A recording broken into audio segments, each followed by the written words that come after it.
Bon début de soirée sur la première, c'est le quart d'heure européen à présent comme chaque mercredi dans Déclic et on vous parle ce soir d'une nouvelle poussée de l'extrême droite. Elle est surprenante parce qu'elle vient d'un pays qui jusqu'à présent résistait plutôt bien aux sirènes de l'extrémisme, le Portugal.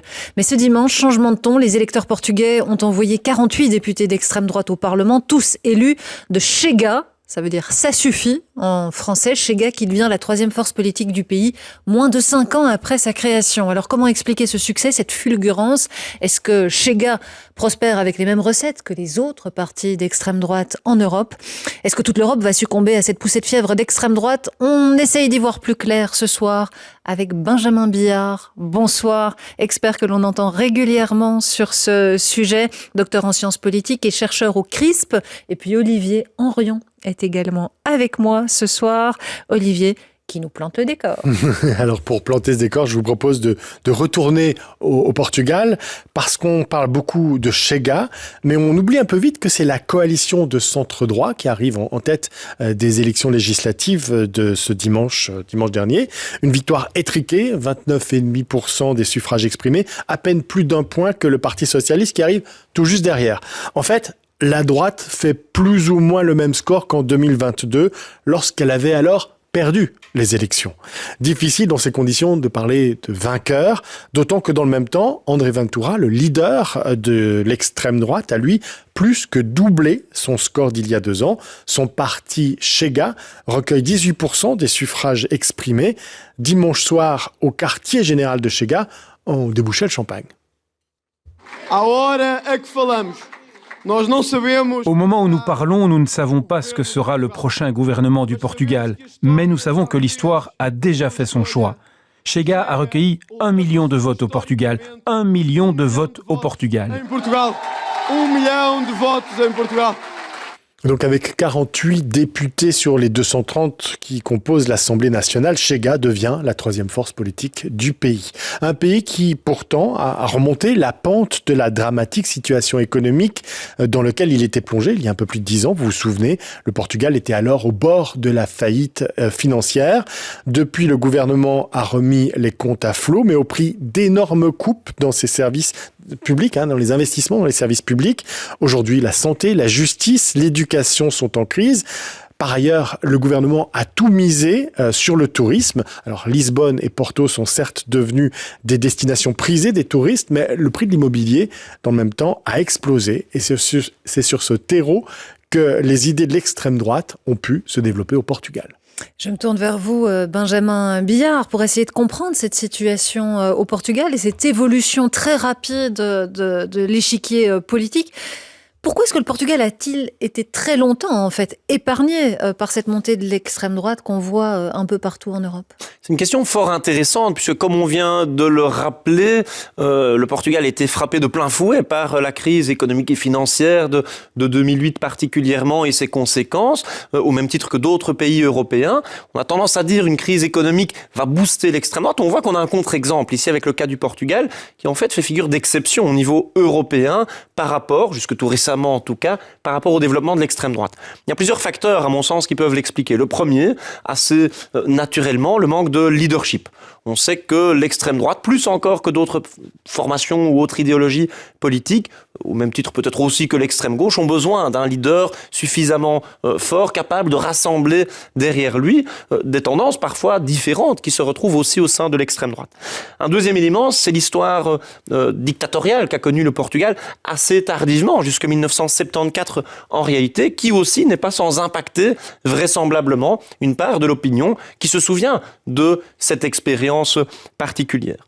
Troisième élément, c'est que des voix d'extrême droite se sont sans doute aussi exprimées ces dernières décennies, mais vers une autre offre politique, typiquement de droite. La droite a su capitaliser, canaliser aussi certaines voix de personnes qui se seraient prononcées autrement pour l'extrême droite. Et peut-être un quatrième facteur, et je n'ai pas la prétention ici d'être exhaustif, c'est le rapport à l'immigration du Portugal. À l'immigration et à l'émigration. Un pays d'émigration notamment, mais aussi un pays qui ne connaît pas une immigration aussi importante que on ne peut l'observer par exemple en Italie ou dans d'autres pays européens. Peu de migrants qui arrivent au Portugal alors que les côtes sont vastes et encore beaucoup de Portugais qui vont ailleurs en fait en Europe pour trouver des situations économiques plus favorables. Mais est-ce que justement il n'y a pas un paradoxe là de voir un pays où les gens continuent de migrer, d'aller chercher une meilleure vie ailleurs, à l'étranger, voter pour un parti qui parle de grand nettoyage des étrangers qui sont au Portugal?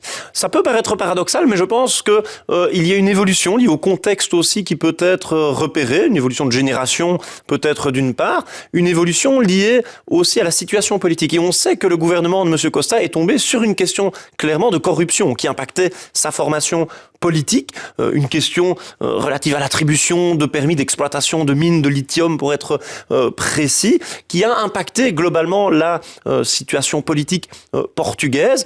Et on sait que l'extrême droite n'attire pas que des adhérents à l'idéologie, notamment sur les positions migratoires ou sécuritaires, mais qu'elle a aussi cette capacité d'attirer des électeurs protestataires qui veulent émettre un vote de protestation pour marquer leur désapprobation par rapport au fonctionnement de la démocratie. Le scandale du Parti socialiste portugais a un peu alimenté le tous pourri, quoi. Exactement.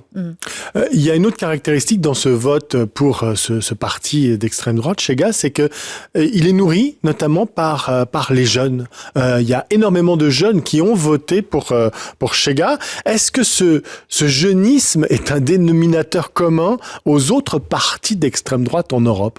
On le retrouve de manière assez cohérente, assez globale en effet. En Belgique, par exemple, le Vlaams Belang a attiré un nombre de jeunes particulièrement élevé, si on le compare aux électorats d'autres partis politiques, à l'exception de certains, typiquement les écologistes par exemple. L'extrême droite a la capacité d'attirer un certain nombre de jeunes. Alors dans le contexte portugais, on ne peut pas exclure que l'âge peut aussi avoir un impact par rapport à l'histoire qu'on a rappelé récemment, l'histoire salazariste qui a marqué le Portugal pendant de très nombreuses années. C'est sans doute pas le seul élément. Les jeunes sont aussi ceux qui, classiquement, ont le plus fort sentiment de n'appartenir ni à la droite ni à la gauche, de vouloir aller au-delà.